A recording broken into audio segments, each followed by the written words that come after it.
It's been the home for sports on the Rock, from school sports days to national football team matches. But now the end is in sight.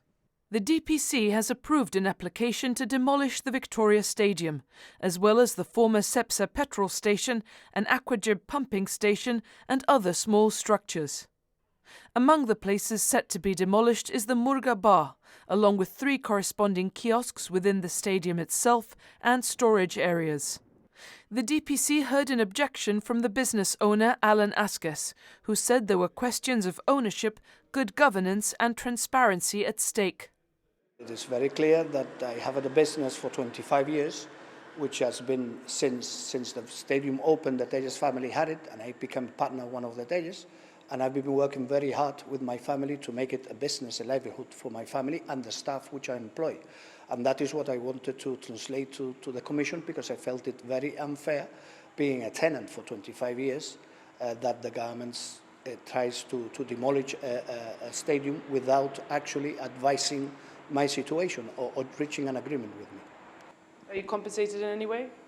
No, really, because we've had various meetings. I had 2 agreements with the Chief Minister, but since Minister Gemma Vázquez came into action, she destroyed all the agreements, and her way of thinking was completely out of this world, to be honest.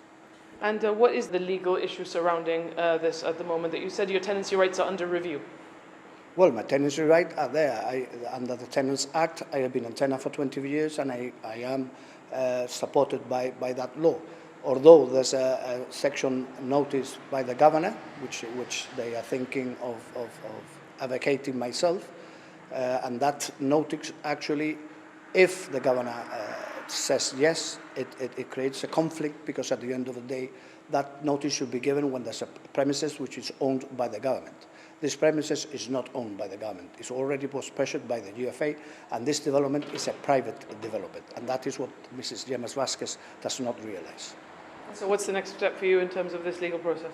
Well, actually now we have to sit with my lawyers and think the next action, but most probably we will go to court and fight it in court, because that's the only way.